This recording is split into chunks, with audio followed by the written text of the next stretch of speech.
You are not alone, and more importantly, you are not broken beyond repair.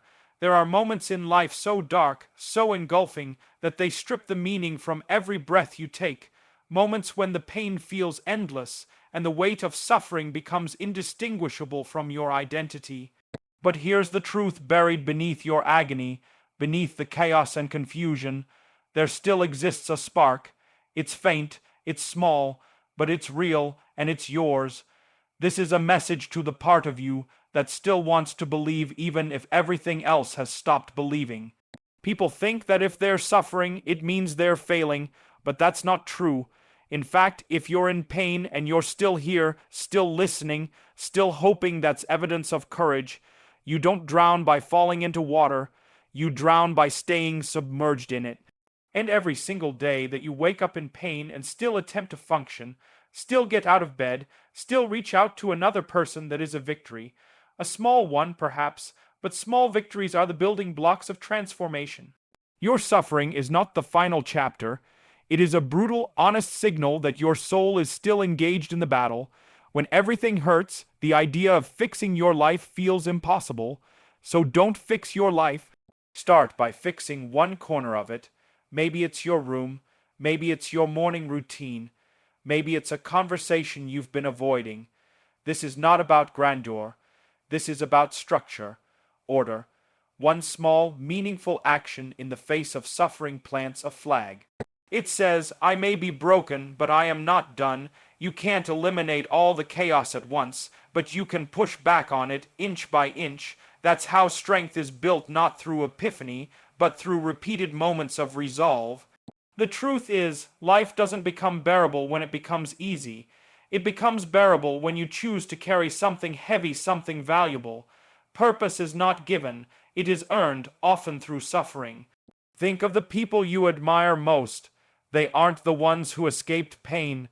They are the ones who walked through it with dignity and transformed it into wisdom. You, too, have the capacity to do that. But you must stop waiting for the pain to leave before you move.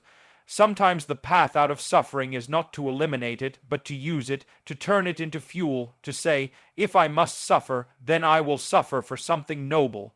We are wired for community, for empathy, for being seen and heard.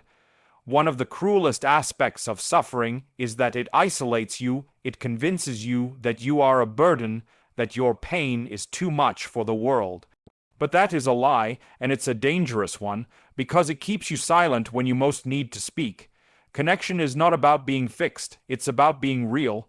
You don't need to have it all together to reach out.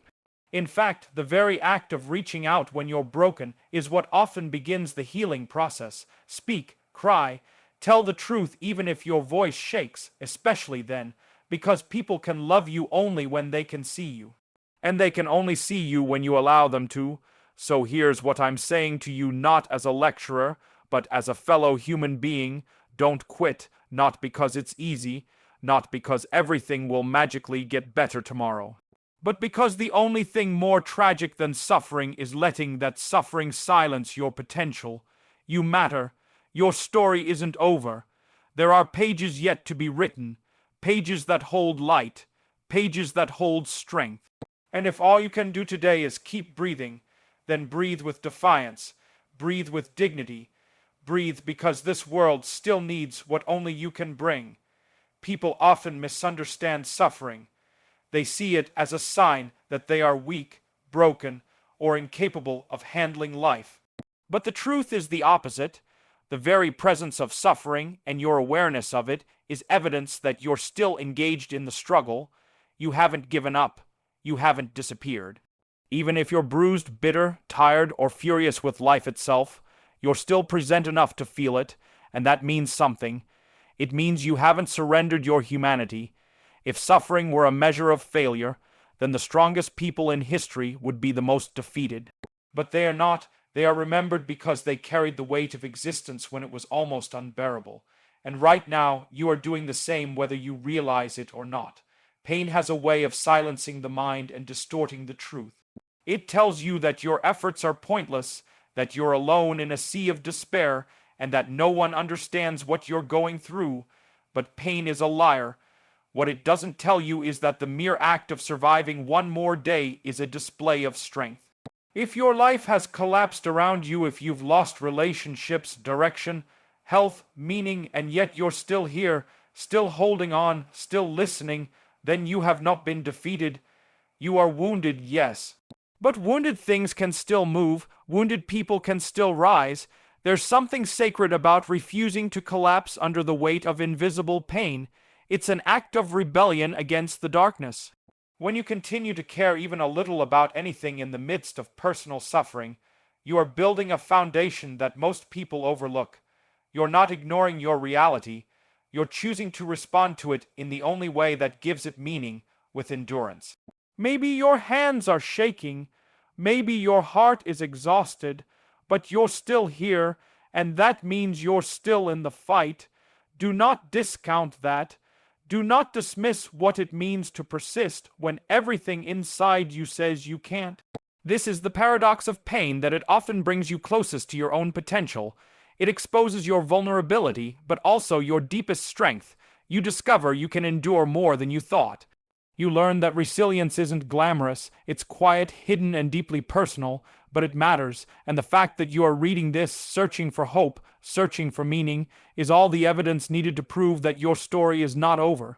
When life becomes overwhelming, when suffering creeps into every corner of your mind and body, the idea of taking responsibility can feel almost insulting. You're already carrying so much. How can you be expected to carry even more? But this isn't about taking on the entire weight of the world. It's about finding one small place in the wreckage where you can start to rebuild. Responsibility isn't a punishment. It's an invitation to reclaim even the smallest measure of control in a situation that feels utterly chaotic. You cannot transform everything at once. That's not how real change works. When people are suffering, they often fall into the trap of all or nothing thinking. Either they fix everything or nothing is worth fixing, but that mindset guarantees paralysis. The truth is, even a broken life has pieces that can be rearranged. Maybe your room is a disaster. Clean one corner. Not because it will solve your emotional pain, but because it will remind you that you can affect the world around you. Maybe your eating habits are unhealthy. Don't commit to a perfect diet. Just drink a glass of water in the morning. That one act can begin to shift the trajectory of your life. These are not solutions to suffering, but they are responses to it, and a response is power. Small acts of order push back against internal chaos. When you take a small action deliberately, you're not just moving through space, you're declaring, I still have agency, I am not helpless. That is a powerful psychological shift. Even making your bed, brushing your teeth, journaling for 5 minutes, or stepping outside to feel the air. These things build momentum. They don't erase your suffering, but they give you a thread to hold on to. One thread leads to another, and eventually you begin to climb out. Responsibility is not glamorous. It doesn't come with applause. No one will see you do the little things, but you will, and your soul will feel it. You are choosing, in the face of everything that hurts, to do something good, something purposeful. That single act, repeated enough times, can lead to structure, and from structure comes stability, and from stability comes strength. So no matter how broken things feel right now, look around, find something small, something manageable, and fix it, not because it solves everything, but because it tells the truth, that you still have the power to begin. We often believe that the only way to escape suffering is to eliminate it, to make it go away, to wait until the pain subsides before we can truly live again. But that belief keeps us frozen in place, waiting for something outside of us to change before we take action.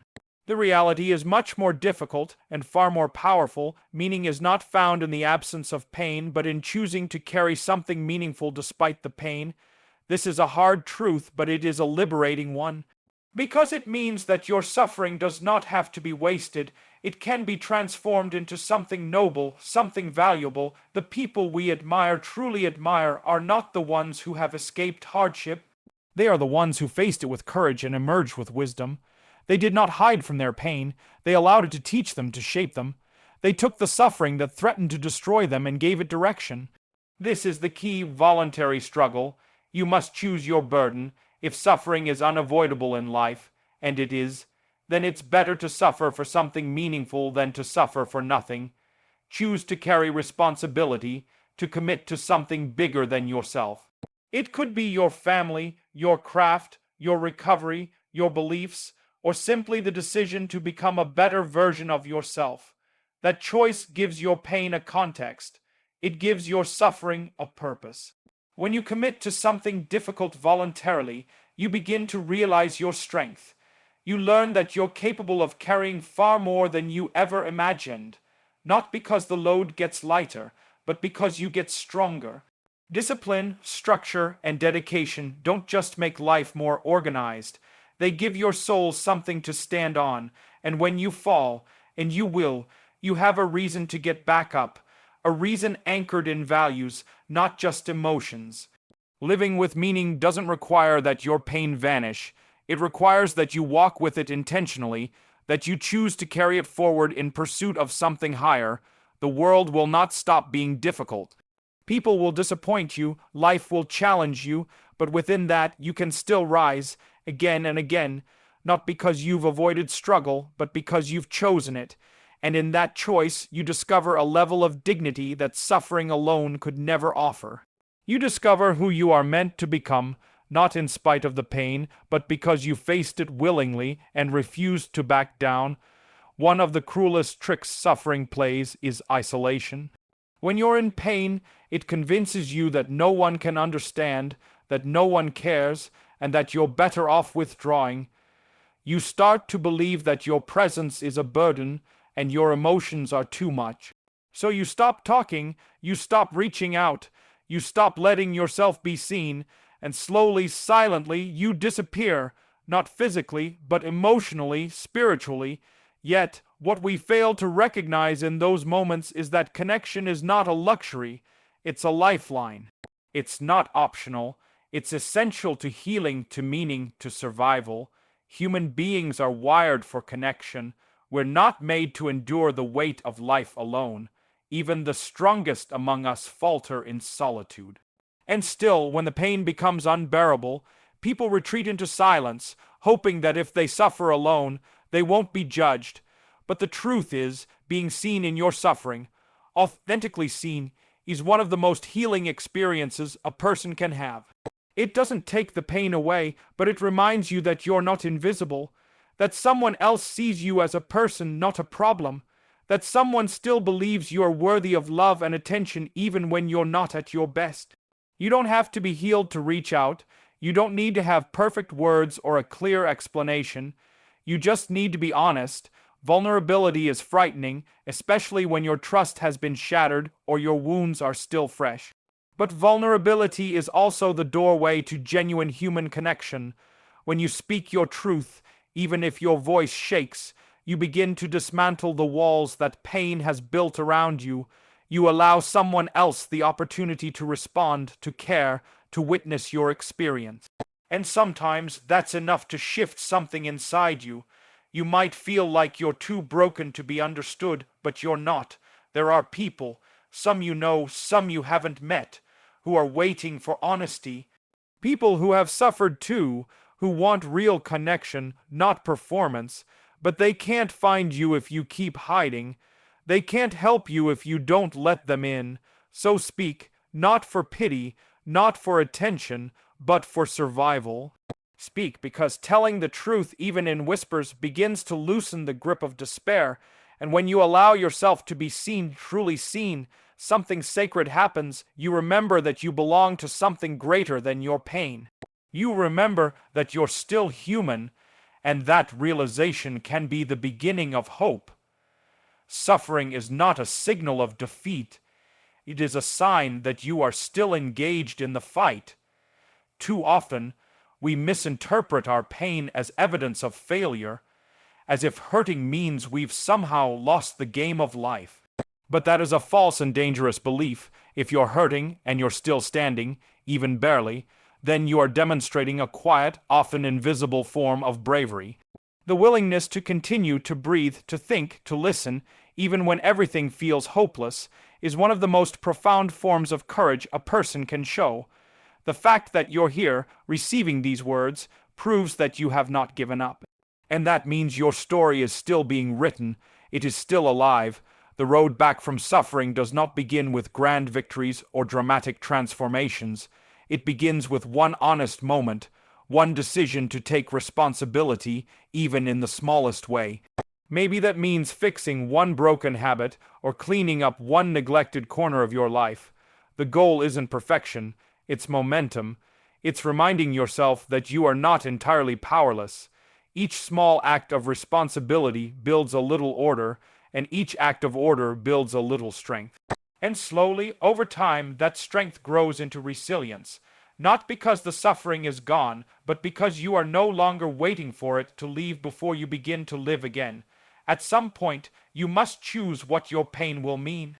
You can let it consume you, embitter you, define you, or you can let it become fuel. Struggle, when chosen deliberately and for a purpose, transforms suffering into meaning. Carry something valuable, take on a burden that justifies the effort. You don't have to fix the world, but you can carry one honest task with dignity. That is the foundation of purpose. Not ease, not happiness, but the decision to suffer voluntarily for something greater than yourself. When you make that choice, your suffering doesn't disappear, but it becomes sacred, and it begins to shape you into someone who can carry even more, not with resentment, but with honor. And through it all, never forget that connection is what keeps us human. Isolation is the breeding ground of despair.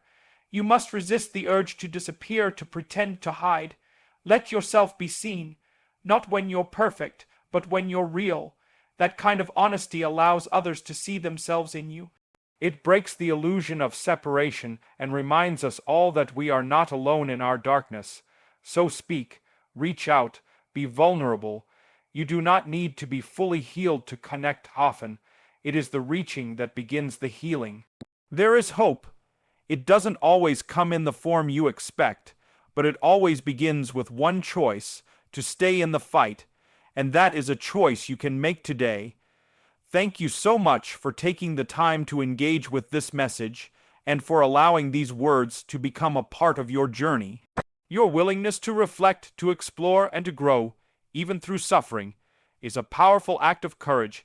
Every step you take toward healing, responsibility, and connection is meaningful. Never underestimate the quiet strength it takes just to keep going. If this message spoke to you, if it sparked even a small sense of hope or understanding, then I am deeply grateful. Sharing these words with you is not just about offering advice, it's about building a bridge between pain and purpose, between despair and resilience. You are not alone in your struggle, and your presence here is a reminder that healing is possible. I hope you carry this message forward, not only for yourself, but for those who may still be searching for their own voice in the darkness. Let this be more than a moment of comfort. Let it be a step toward transformation. You are capable, you are needed, and your life holds value far beyond what you may see today.